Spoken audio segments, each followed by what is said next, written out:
an economic powerhouse like the BRICS affect the prosperity of Asian and Mediterranean countries?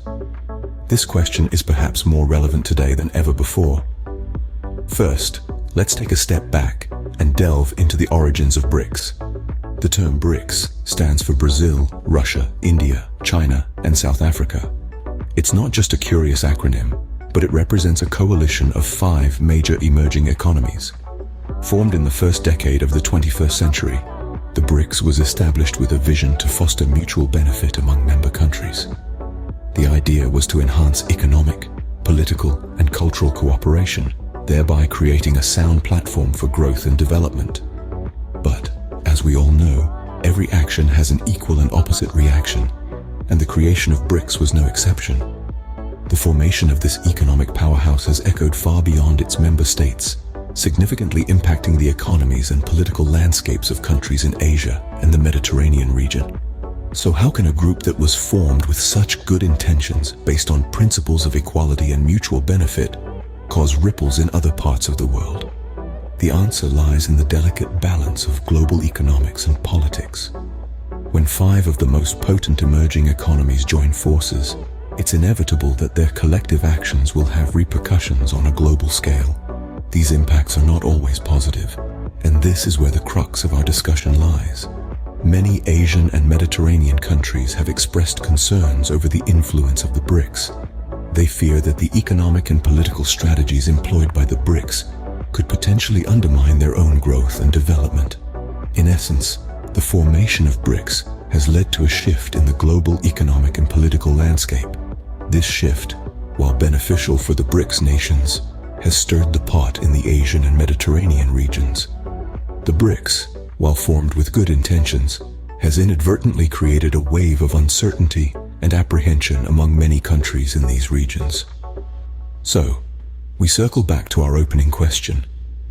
Can an economic powerhouse like the BRICS affect the prosperity of Asian and Mediterranean countries? The answer, it seems, is not as straightforward as one might think. The BRICS, while formed with good intentions, has stirred the pot in the Asian and Mediterranean regions. To fully understand the impact, we must first look at the economic and political landscape of Asian and Mediterranean countries before the BRICS. Prior to the formation of the BRICS, the economic powerhouse composed of Brazil, Russia, India, China, and South Africa. The Asian and Mediterranean countries were navigating their own paths in the global arena. Economically, these countries were diverse, each with its own unique story of struggle and success. Take, for instance, the Asian tiger economies. South Korea, Taiwan, Singapore, and Hong Kong were basking in the glory of rapid industrialization, propelling their economies to new heights. They were the shining beacons of economic growth, their success stories reverberating across the globe. In the Mediterranean region, countries like Spain and Italy were known for their vibrant economies, driven by a strong industrial sector and a thriving tourism industry. These nations were the epitome of the Mediterranean spirit, resilient, vibrant, and ever-evolving. Politically, these nations were equally diverse. Some were fledgling democracies, while others were grappling with the challenges of a more authoritarian regime. Each country had its own unique set of political challenges and opportunities.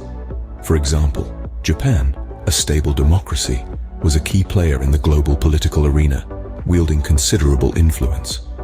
On the other hand, countries like Turkey and Egypt were navigating the turbulent waters of political transitions, testing the resilience of their democratic institutions. Despite the challenges, these nations were independent, charting their own course, be it economically or politically. They were managing their affairs in ways that were best suited to their unique circumstances. They were the masters of their destiny, crafting their own narratives and forging their own paths in the world. However, this autonomy and independence was not to last. The emergence of the BRICS brought about a seismic shift in the global economic and political landscape. This change was not universally welcomed or beneficial. These nations had their own challenges, but also their own ways of handling them. Then came the BRICS. The formation of the BRICS brought a new dynamic to the global stage, and it was not all rosy for Asian and Mediterranean countries. The BRICS, Brazil, Russia, India, China, and South Africa, and their surging economies have undeniably left an indelible mark on the world. But for some nations, this influence has been a double-edged sword. In the quest for economic dominance, the BRICS have spurred a surge in competition, particularly in Asian and Mediterranean countries. These nations found themselves grappling with the challenge of keeping up with the BRICS' meteoric rise. For countries like Japan, South Korea, and Italy, this meant contending with the BRICS' increasingly competitive manufacturing and tech sectors, which led to domestic industries struggling to maintain their footing. Alongside this economic rivalry, these nations also experienced increasing pressure on their economies.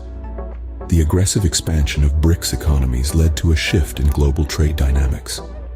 As a result, Asian and Mediterranean countries had to navigate a rocky path of adjusting their economic policies to sustain their trade relationships, while also protecting their domestic industries. But the BRICS impact extends beyond the economic realm. It has also permeated the political sphere.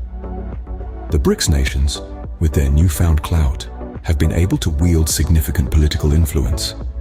This has often manifested in the form of pressure on smaller nations to align with the BRICS' political and economic agendas.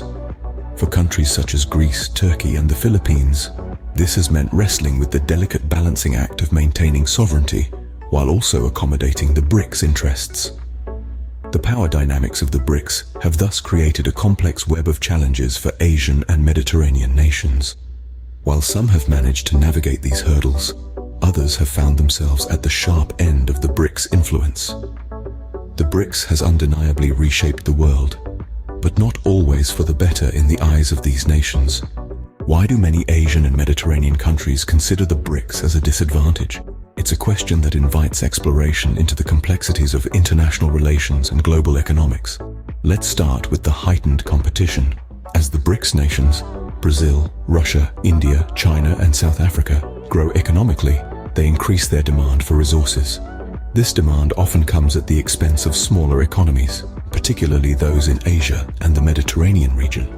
These countries find themselves in a David versus Goliath scenario, struggling to compete against the larger, more powerful BRICS economies.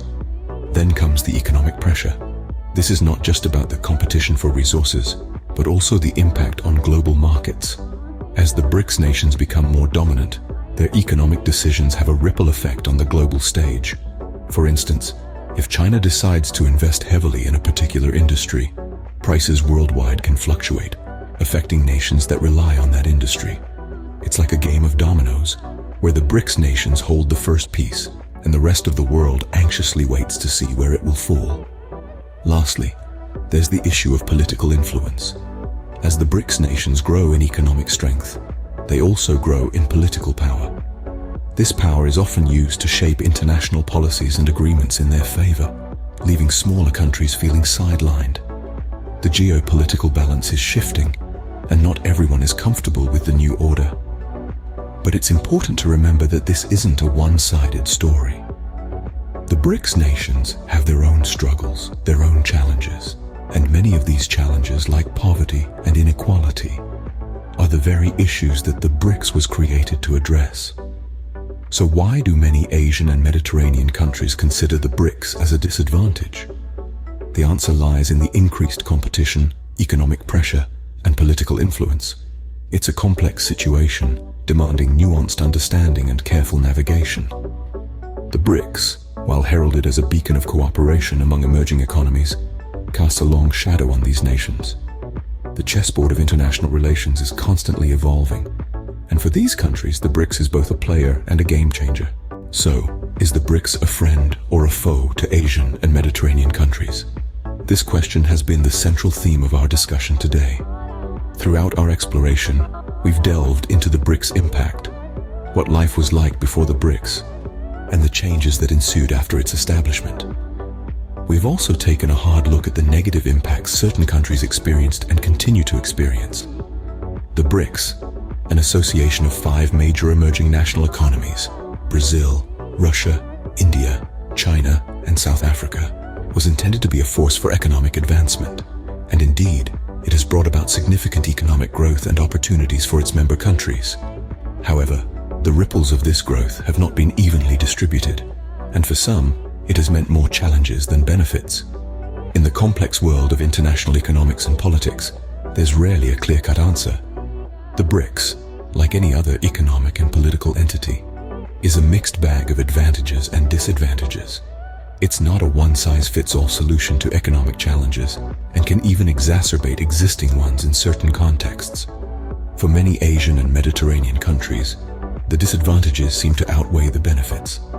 They cite economic dependency, exploitation of resources, and lack of representation as some of the key issues. They feel that the BRICS, rather than being a tool for economic liberation, has become a platform for the powerful to exert their influence. Yet it's essential to remember that these are not universal sentiments. Some countries have benefited from the BRICS, and their perspectives differ significantly. Such is the nature of international politics and economics. What works for one may not work for another. So, what's the final verdict? Well, it depends on who you're asking. The BRICS is a complex entity with a multifaceted impact that varies from one country to another. It's not entirely a friend, nor is it entirely a foe. The BRICS has its pros and cons, but for many Asian and Mediterranean countries, the negative seems to outweigh the positive. But in the world of global politics and economy, nothing is ever black and white.